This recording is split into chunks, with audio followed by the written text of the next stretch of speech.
Arnaldo Otegi, Euskal Herria Bilduren koordinatzaile nagusia, egunon. Egunon. Eta gueneko badakigu data hori, ez? Esperotakoa zen data ere, esango dugu, uztailak 12, ez dakit hemendik aurrera hainbeste hitzingo ote dugun datari buruz, eta dataren egokitasunari buruz. Hala, dagoeneko beste kontu batzoi buruz hitz egiteko garaia ote den, eta proposamenen esparru horretan sartuko garen buru belarri. Hori izan gure xedea eta gure asmoa pandemia basi zenetik, ez? Gu lehenengo momentutik egin genituen planteamenduak zentzu horretan zihoazten, eta azkenean plantatu ditugun txoke planak horren xedea dute, ez? Eta zer esan nahi dugu horrekin? Gure ustez, bi faseetan ikusten dugula guk nola egiten dugun aurre egoerari. Lehenengoa da herri hau zuti jarri behar da, eta zuti jartzeko nolabait ere neurri ekonomiko zorrotzak behar ditu. Eta hori zen gure plana, ez hauteskunde batzuk egitea. Eta bigarrenik, erabaki hartu behar da, eta erabakia gure ustez nahiko simplea izango da, ez? Zen norabidetan ibili nahi dugu, zein herri nahi dugu hemendik 10 urtetara. Burujabea, ez burujabea, justuagoa, ez justuagoa, publiko eta pribatuen arteko harremana nolakoa izango da, aberastasunaren banaketarena nola egingo dugun. Hori da guretzat interesan zaigun eztabaida. Ez dakigu kapaz izango geran hori egiteko. Zen eta, badakigu lehen entzutenion Garbine Biorroni esaten oso egoera arraro batean gaudela, ez? Eta egia da, ezoiko egoera batean gaude, osasun ikuspegitik, ekonomikoki ere eta sozialki ere. Eta orain bagoaz ez kanpaina batetara, ez hauteskunde batzuk egitera, seguraski, ez dakigulako ze baldintzetan egingo ditugun, ez? Baina, guk profitatu nahi izango dugu egoera hau, mantendu izan dugun jarrera azaltzeko, eta herritarrei gure proiektua, gure programa, epe luzekoa, epe motzekoa azaltzeko. Aldaketa bat bada marko aldetik, ez? Pasagara osasun larrialdian egotetik, hori bertan bera gelditu da, hauteskundeak deitu ere alizateko, eta orain zaintza fase batera pasagara. Baina Euskal Herria Bilduren ustez, osasun ikuspuntu batetik asko aldatu da egoera, aldaketa hori eman alizateko? Guk harrituta gaude gauza. Nego dakagun inpresioa da, hemen hauteskundeak lehenbailen egitea naizela, eta batzuk azaldu beharko dute zergaitik. Horretarako egin duten erreflexioa da, beraiek bere buruarekin.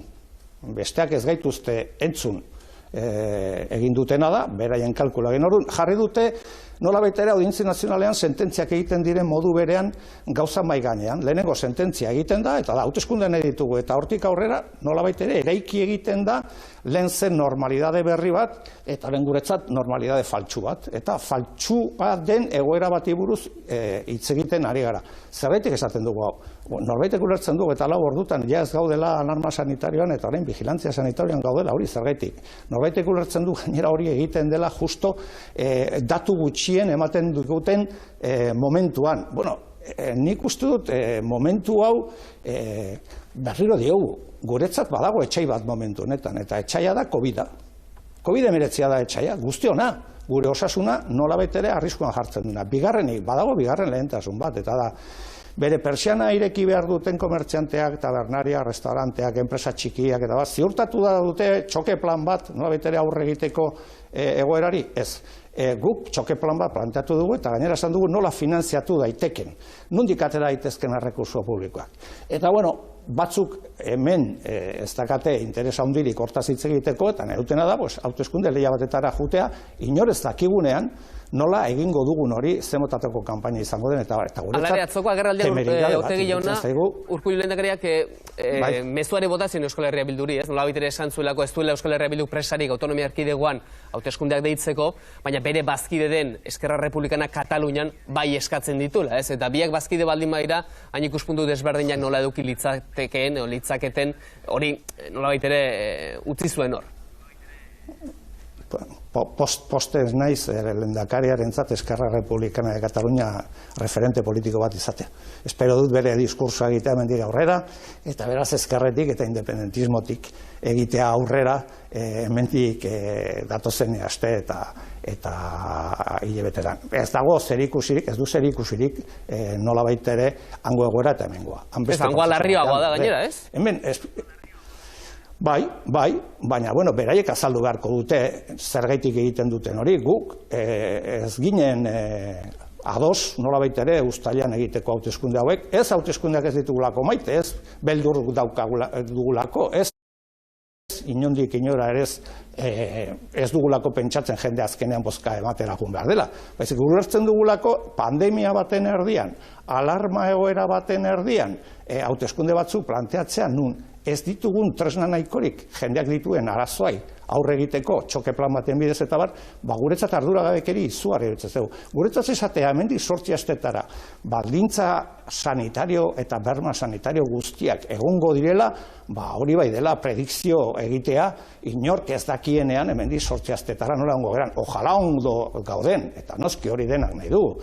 Baina guk uste dugu hemen jokatzen ari dela nolabait ere improvisazioz, arduragabekeriz, eta nolabait ere, ez dela egin nahi, benetan guk egin nahi dugun eztabaida bat, eta eztabaida da, lehenengo zutitu behar gera, zen neurri hartzen ditugu horretarako. Nork ordainduko du honen kostea? Nondik aterako ditugu rekurso finantzieroak? Rekurso finantzieroak ateratzen ditugunean, nun inbertituko ditugu? Hori da gure eztabaida, guk hori egin nahi dugu. Eta bigarrenik, behin zutitu ondoren, zer egin nahi dugu? Berriz ere atzera buelta egitea, lehengo egoerara bueltatzea. Baina horretarako ere eztabaida horretarako ez da parlamentua behar. Baina parlamentua ez da egon, lehendakariak ez dolako izan nahi. Lehendakariak suspenditzen dituenean hauteskundeak, posible luke parlamentua berriz ere martxan jartzea eta ez du egin.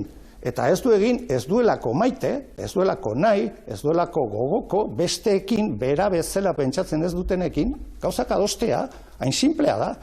Eta orain dela laburte, Euskaldunak 3 provintzia hauetan, parlamento bat osatu zuten, eta gobernu hori minorian zegoen.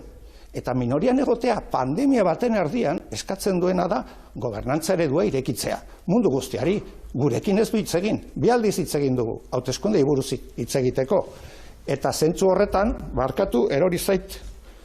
Ondo entzuten dugu elkar entzuteko arazoa dauzkagu, utziko diogu ere. Nik ez dut entzuten, barkatu. Oso ondo, ez dago arazorik. Berarekin bakarrik hitz egiten dula, eta beraz, afera da, berak hartu ditula gobernantza eredu bat, guri gustatzen ez zeguna, guretzat egoerak beste gauza batzuk eskatzen zituen, eta zentzu horretan, gure ustez, zabaldu behartzen gobernantza eredu bat.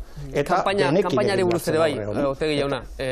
Kanpaina astebetekoa, 2 asteko hori ere ez eztabaidan dago, zuek ezeren aldeko apustua egiten duzue. Ikusiko dugu planteamendu egiten digutenean, eta zemotatako kanpaina planteatzen duten, ez? Baina, nik dakaten eta nik eta herritarrak daukagun impresioa da, hemen kanpaina aspaldi hasi zela, ez? Eta orduan, kanpaina ofiziala, aste batetakoa, 15-etakoa izango denero ez dakigu, dakiguna da, ja kanpainan gaudela, ez? Eta mundu guztiak kontziente izan behar da, horretaz, eta guk saiakera bat egingo dugu, eta saiakera egingo du jendeari aukera bat ematen. Eta da, ikasi dugu zerbait, hori da galdera, gertatu zaigun guztionetatik zer ikasi dugu. Eta guk gauza desente ikasi ditugu. Ikasi dugu administrazio publikoaren garrantzia. Ikasi dugu osakidetzaren garrantzia, sektore publikoaren garrantzia. Ikusi dugu invisibleak diren sektore feminizatu langileak duten garrantzia. Ikusi dugu privatizazioak nora eramaten gaituzten. Ikusi dugu aldaketa klimatikoa nola ekartzen gaituen. Bale. Baina lehenengo urgentzia badago, eta da, jendeak behar du berriz ere zutitu. Guazen txoke plan bat egitera horretarako, eta bigarrenik, jendeak behar duena da, epe ertain luzerako begirada bat altxatu. Eta zentzu horretan guk proiektu bat eskaintzen diogu.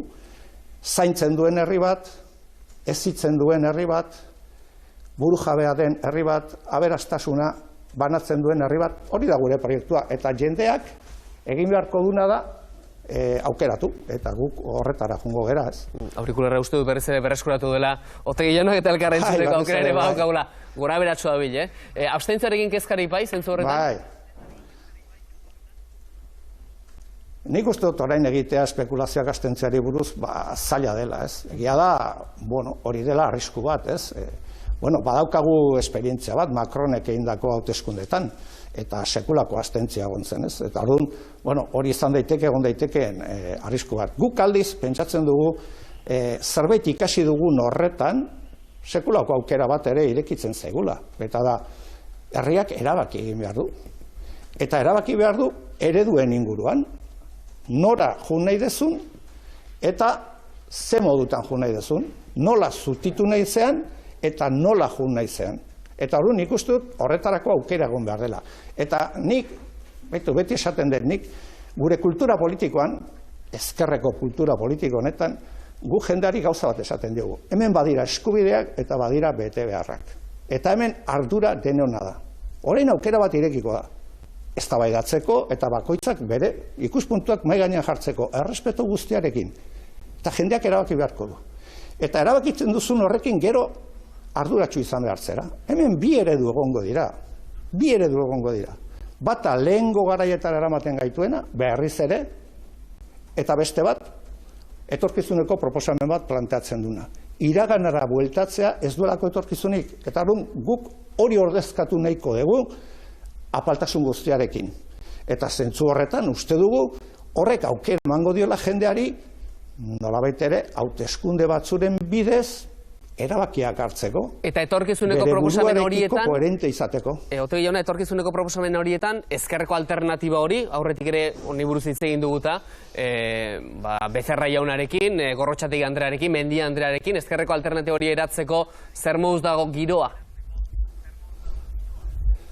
Bueno, nik uste dut, ni beti esan dut, egia dela, segurazki Dinamarkan biziko baginateke hiru herrialde honetan, hemen ezkerreko gobernu bat egongo litzatekela, eta Maialen Iriarte izango zela lehendakari, ez?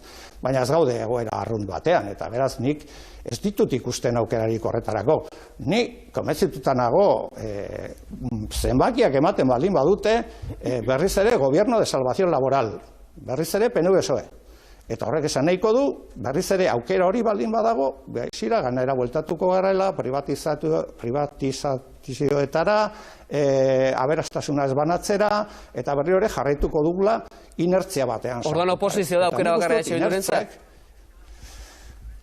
Ez, etxe bildurentzat aukera da, irabaztea hauteskunde hau eta gu irabaztera ateratzen gera. Apaltasun guztiarekin eta pazientzia guztiarekin eta oso lasai, oso kontzientzia lasaiarekin, guk pandemia honen garapenean jendeari egia esan diogu, beti egiten dugun bezala. Esan diogu zeintzu dira lehentasunak, plantatu ditugu proposamenak, eta esan diogu behitu, hemen eredu bateko hona ekarri gaitu. Eta badira hemen, ekonomian adibidez, sektore batzuk oso ikutuak aterako direnak hemendik. Eta guk jendeari esaten diguna da, betu, automobilaren sektorea segurazki ikutu aterako da, aeronautikako sektorea ikutu aterako da, komertzio txikia ikutu aterako da. Bueno, horren aurrean zer egiten dugu? Herri honek baditu erronka, izugarriak. Transizio digitalen behar du, transizio ekologikoa egin behar du. Bueno, badaukagu aukera bat hori egiteko. Orain arte egon direnak ez dute hori egin. Incineradorak, abiadura handiko trenak egite dituztenak ez dute transizio ekologikoa egingo. Euskaltel saldu dutenak ez dute transizio digitala egingo. Etengabean estatuaren menpe daudenak ez dute burujabetzarik egingo. Etengabean Confebaskekin bat egin dutenak eta bere interesak defendatu dituztenak ez dute langilegoarekin eta herriarekin bere proiektua partekatuko. Bueno, hori da aukera bat, beraiek hori ordezkatzen dute. Guk ze ordezkatu nahi dugu? Alternatiba bat. Eta gero jendeak erabakitzen du. Eta pazientziarekin hartuko dugu. Barnaldo Otegi, gurea lana egitea da. Hemendik aurrera ere, aste izango dugu, ideia hauek guztiak garatzeko, zuzer horrek esan duzu, dagoeneko kanpainan gaudela, eta pixkanaka ideia horiek mamitzen joango gara. Gauza bat argi dago Euskal Telebistak oso aurikular hona dauzkela, baina zure neurriko ez denez, bertan uste duzu honena eta etxera ez eramatea, Beraz, alperrik hartuko zenuke. Eskerrik asko, ez da arte. Bale, mi esker. Grazie, ondo ibili.